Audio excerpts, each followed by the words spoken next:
Hi, I'm Donna. I'm 38 years old and recently left a marriage that felt suffocating. Breaking up with my husband, Michael, was like finding real freedom. Let me tell you about our story. I first met Michael on a blind date set up by a mutual friend. He was very good-looking and had a charming personality right from the start. Michael seemed like the perfect match for me. We had a lot in common and our conversations flowed naturally. For the first 7 months, we casually dated and enjoyed planning fun activities together.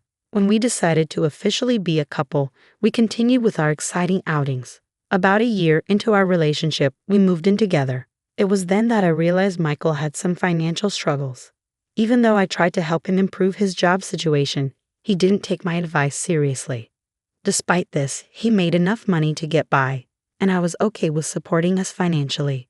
After 3 years of being together, we got married. A year later, we decided to buy a house. Because my credit score was better, we put the mortgage in my name, which turned out to be a wise decision. However, after 4 years of marriage, I started noticing changes in Michael's behavior. He became more demanding and stopped helping with household chores, claiming he was too busy with work. Even though I understood and tried to manage everything on my own, the burden became too much. I talked to Michael about this issue, and he would promise to improve briefly, but then we would fall back into the same patterns. It was frustrating, but I continued because I loved him and wanted to support him fully. Unfortunately, our relationship suffered, especially when it came to enjoying leisure activities. I simply didn't have the time or energy. It was during this tough time that I discovered Michael was being unfaithful, which made me reassess our relationship and decide to end the marriage. I stumbled upon his affair unexpectedly. His phone was left unlocked while he showered, and when I went to charge it, I noticed a message from a woman named Isabella asking when he would leave his pathetic wife to meet her at a nearby motel. I was shocked and heartbroken. I couldn't believe Michael was capable of cheating. Our marriage seemed solid, we rarely argued, and he always seemed warm towards me. The pain was overwhelming. I felt like my world was falling apart. At that moment, I knew I had to confront the situation. I left his phone as it was, with a message open, so he would know I had seen it. When Michael came out of the shower and saw his phone, he realized I knew about the affair. He tried to avoid talking about it, but I was determined. "I know about the affair. Let's talk about it," I said. "I don't think we should," he replied. "Who is she? I'm sure you saw enough to know her name." "When did it start?" "A year ago." "Can we not do this right now?" "Why did you start seeing her?" "Please, let's not do this." "Don't call me babe, tell me." "I don't know. I guess I just missed the thrill of someone new, someone who's on the same wavelength as me. So I'm not on the same wavelength as you." "Well, I wouldn't say that exactly. It's just, you've become a bit dull. I mean, you never want to go out, you're always tired, and even our social life, our intimate life, has faded. Do you realize I'm always tired because I handle all the chores and work full-time? You've never once offered to help out. That's just your role as my wife. I told you to stay at home, but you refused.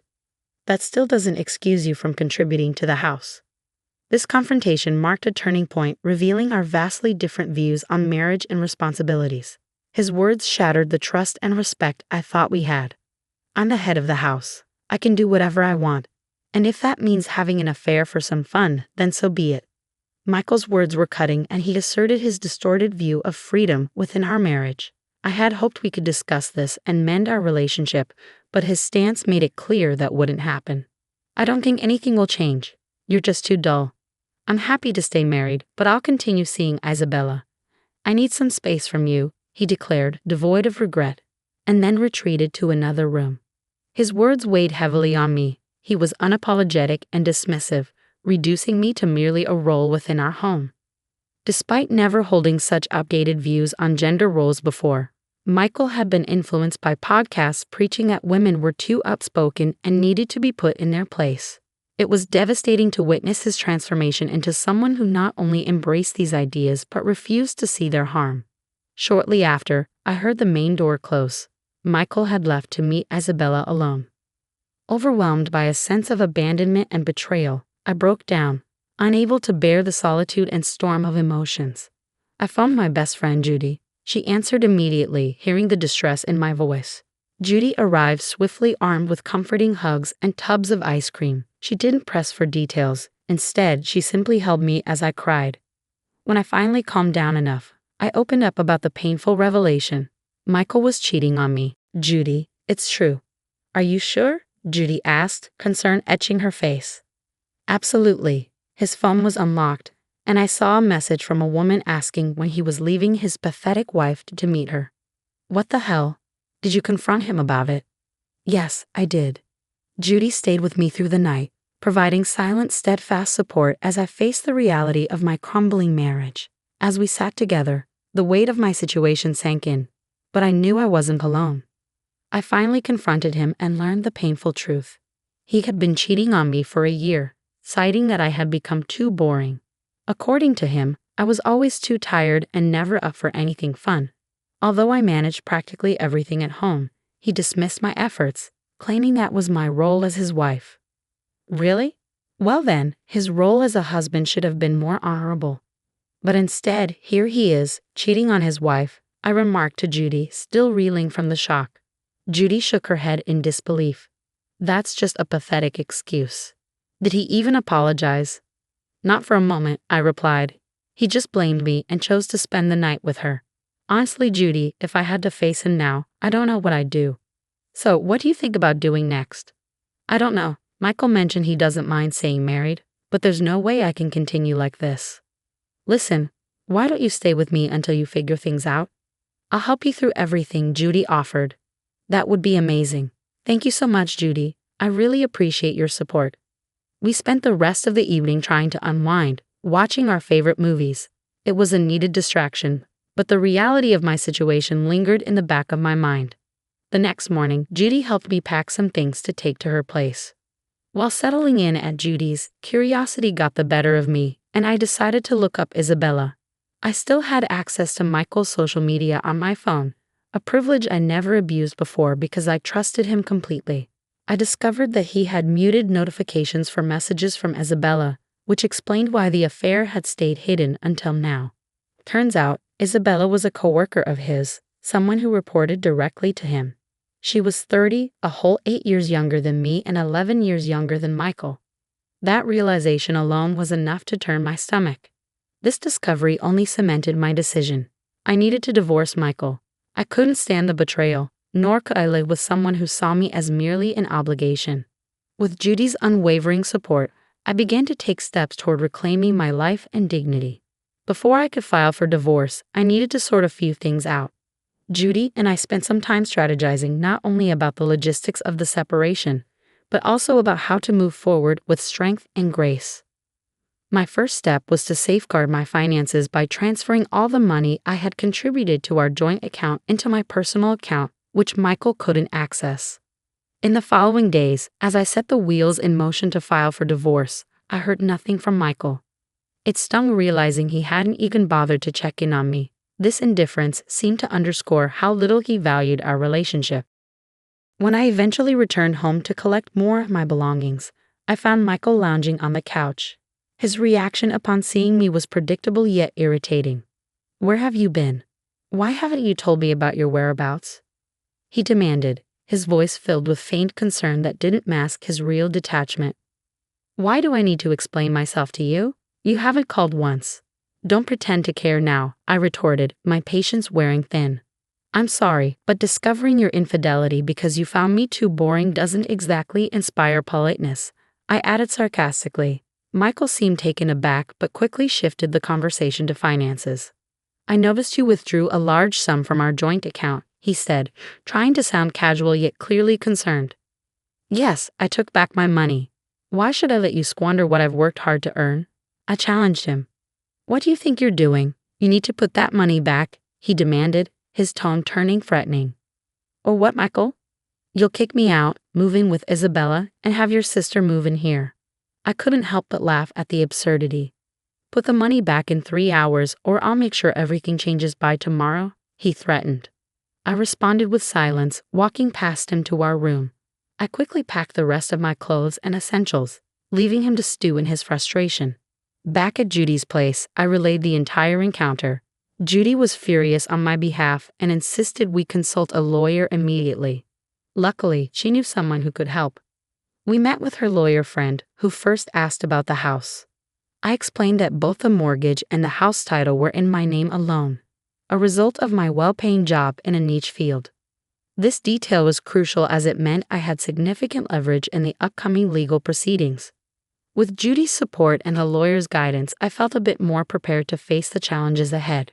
Earning significantly more than Michael, it made sense for me to handle the mortgage and buy our house, establishing it entirely in my name. This financial arrangement was straightforward and seemed most practical given our respective incomes. Everything the house needed was purchased by me. When I consulted with my lawyer about the impending divorce, we discussed the next steps and how to protect my interests moving forward. He reassured me that the house would legally remain under my name, which lifted a weight off my shoulders. He also explained that if Michael's sister, Karen, moved in without my consent, I could easily issue an eviction notice. Despite the tension, Michael informed me the next morning that Karen had moved in because I hadn't reversed the money transfer. I kept the conversation brief, which only infuriated him more, and he ended the call abruptly.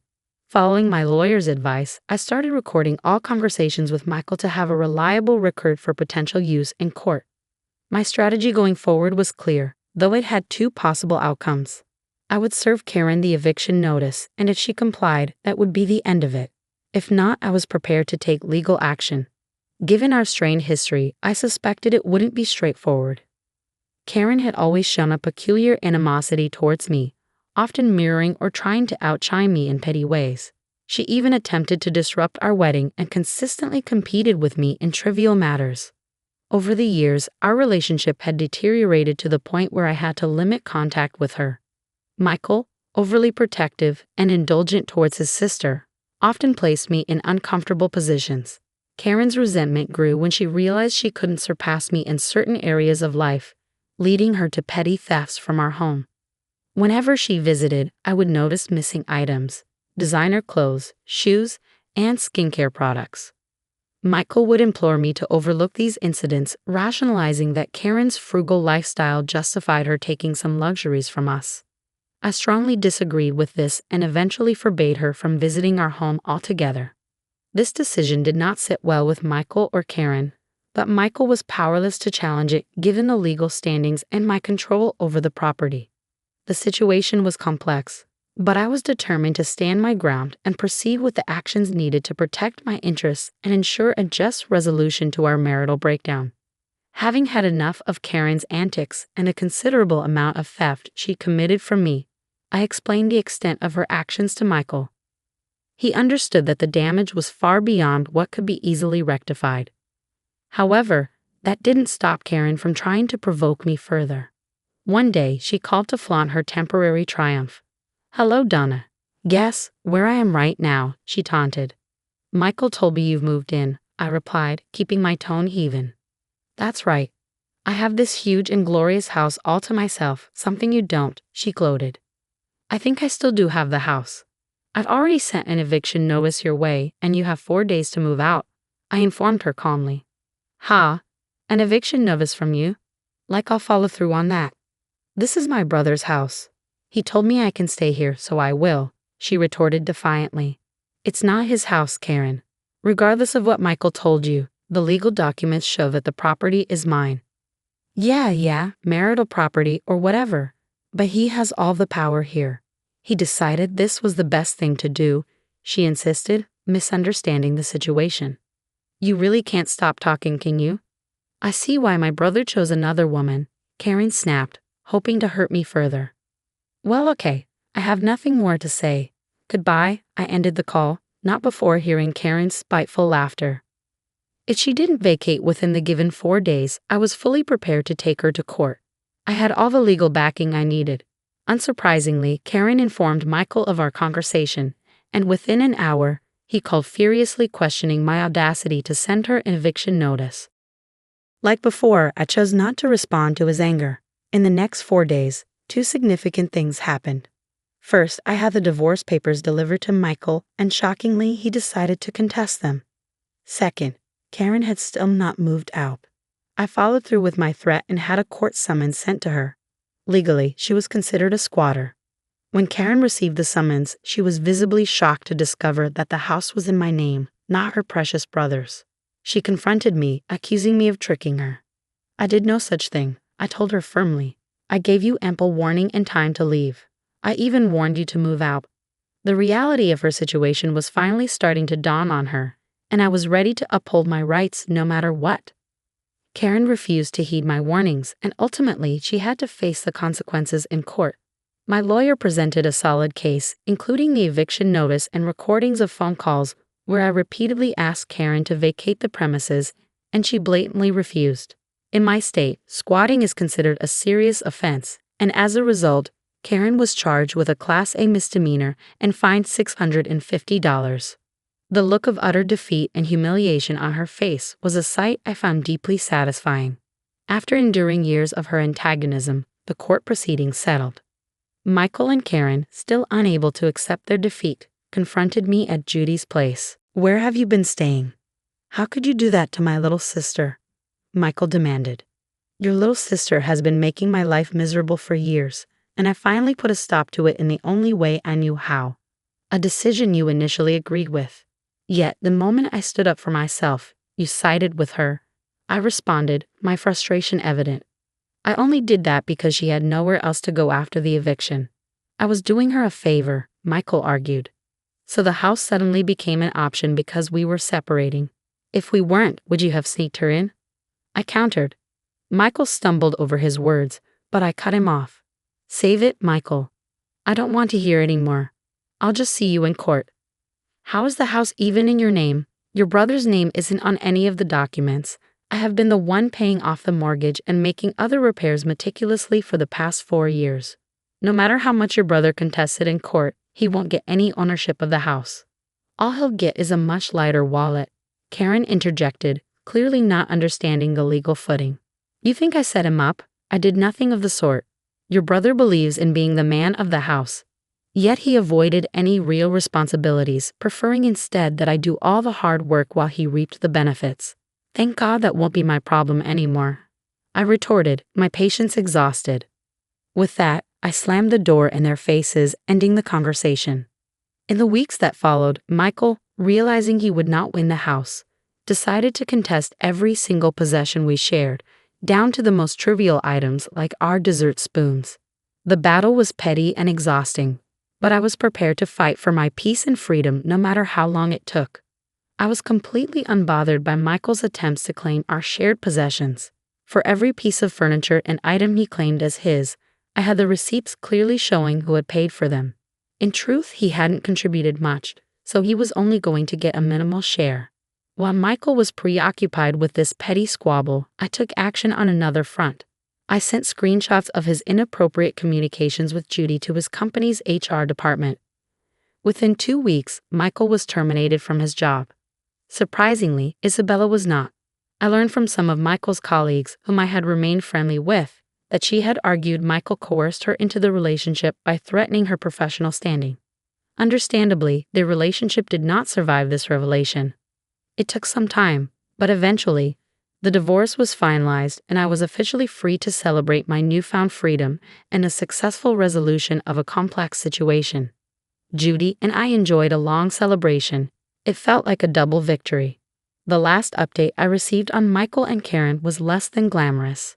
They ended up living together in a modest apartment, both struggling to find jobs.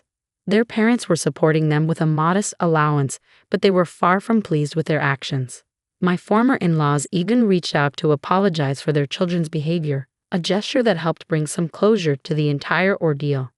Now free, I looked forward to what life had to offer next. The entire experience reinforced a valuable lesson to never forget my worth. It also showed me that I could handle myself in tough situations, a force to be reckoned with. Here's to moving forward stronger and wiser. Cheers.